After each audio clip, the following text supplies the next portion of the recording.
Hello students, मैं MB international school से 6th class की हिंदी सब्जेक्ट की टीचर अंजू बिस्ट। तो बच्चों, आज हम हिंदी सेकंड का फर्स्ट चैप्टर पढ़ेंगे, भाषा और व्याकरण। भाषा क्या है, किसे कहते हैं भाषा? तो भाषा की परिभाषा है एक माध्यम जो सरल सुलभ एक दूसरे के विचारों को समझने समझाने में सहायक हो, भाषा कहलाती है। अर्थात भाषा वह माध्यम है जिसके द्वारा हम अपने मन के विचारों को दूसरों के सामने प्रकट करते हैं और दूसरों के विचारों को सुनकर समझते हैं। उदाहरण, रेलवे का गार्ड हरी झंडी या बत्ती दिखाकर गाड़ी चलाने का संकेत करता है, यानी वो अपने मन के भावों को आपके सामने या हमारे सामने प्रकट कर रहा है कि वह संकेतों द्वारा हमें क्या कर रहा है, आगे बढ़ने के लिए प्रेरित कर रहा है। नेक्स्ट है आपका भाषा के प्रकार। भाषा के कितने प्रकार हैं? भाषा के 3 प्रकार होते हैं। पहला है आपका मौखिक भाषा, दूसरा है आपका लिखित भाषा, तीसरा है आपका सांकेतिक भाषा। तो बच्चों, सबसे पहले हम मौखिक भाषा पढ़ेंगे। मौखिक भाषा मुख से बोलकर विचारों को अभिव्यक्त करने वाली भाषा मौखिक भाषा कहलाती है। मनुष्य सबसे पहले मौखिक भाषा का ही प्रयोग करता है। इसका प्रयोग लिखित भाषा से अधिक होता है।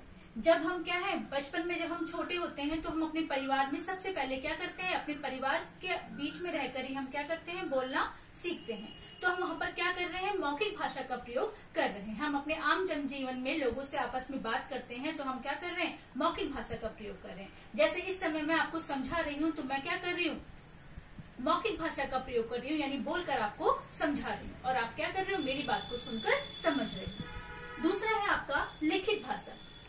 लिखकर विचारों को अभिव्यक्त करने वाली भाषा लिखित भाषा कहलाती है। इस भाषा के द्वारा ही हम अपने विचार, कला, संस्कृति आदि को सुरक्षित रखने में क्या होते हैं, समर्थ होते हैं। यानी आज से पहले जो हमारे विषय हैं उनके बारे में जो आज हम जानकारियां पढ़ रहे हैं वो सब हमारे पास क्या है, हमारी किताबों में लिखित रूप में होती है, जिसको हम क्या कर रहे हैं, आज भी पढ़ रहे हैं, समझ रहे हैं। ठीक है ना। तीसरी है आपकी सांकेतिक भाषा।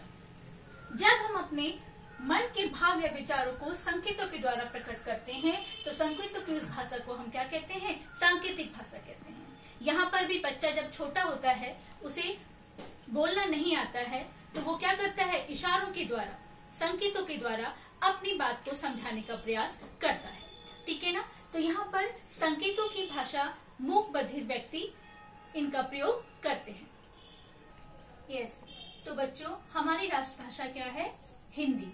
क्या है हमारी राष्ट्रभाषा, हिंदी। तो हमारी जो विश्व है उसमें सबसे ज्यादा, जो संसार में हमारी क्या है, हिंदी भाषा को सबसे ज्यादा हम क्या कर रहे हैं, प्रयोग कर रहे हैं। अपने दैनिक जीवन में हम सबसे ज्यादा हिंदी भाषा का प्रयोग कर रहे हैं।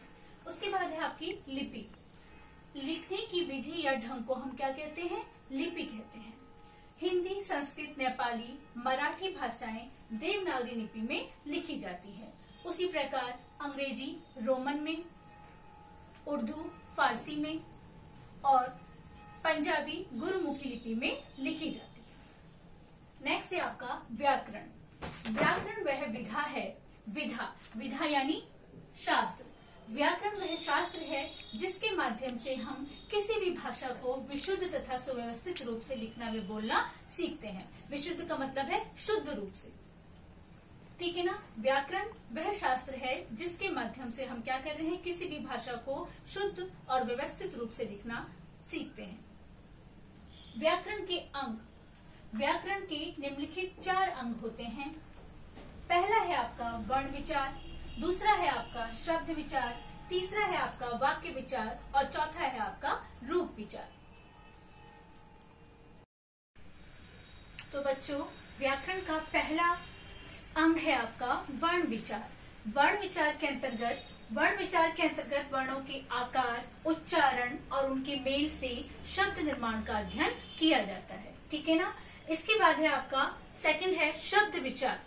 शब्द विचार के अंतर्गत शब्दों की उत्पत्ति, उनका विकास, निर्माण और उनका आगमन, अर्थ आदि का हम इसके अंतर्गत अध्ययन करते हैं। तीसरा है आपका वाक्य विचार। वाक्य विचार के अंतर्गत वाक्य के भेद, वाक्य का गठन कैसे हुआ, पदों के पारस्परिक यानी आपस में उनके संबंध और उनका हम इसके अंतर्गत अध्ययन करते हैं। चौथा है आपका रूप विचार। रूप विचार के अंतर्गत शब्दों के रूप परिवर्तन, किस तरह से वो अपना परिवर्तन शब्दों के अनुसार करते हैं, उनकी रचना कैसे होती है और उनके भेद तथा उनके कार्य का इसके अंतर्गत अध्ययन किया जाता है। तो ये आपका चैप्टर है भाषा एवं व्याकरण। आशा करती हूँ कि आपको ये चैप्टर समझ में आया होगा। नेक्स्ट चैप्टर में। Thank you.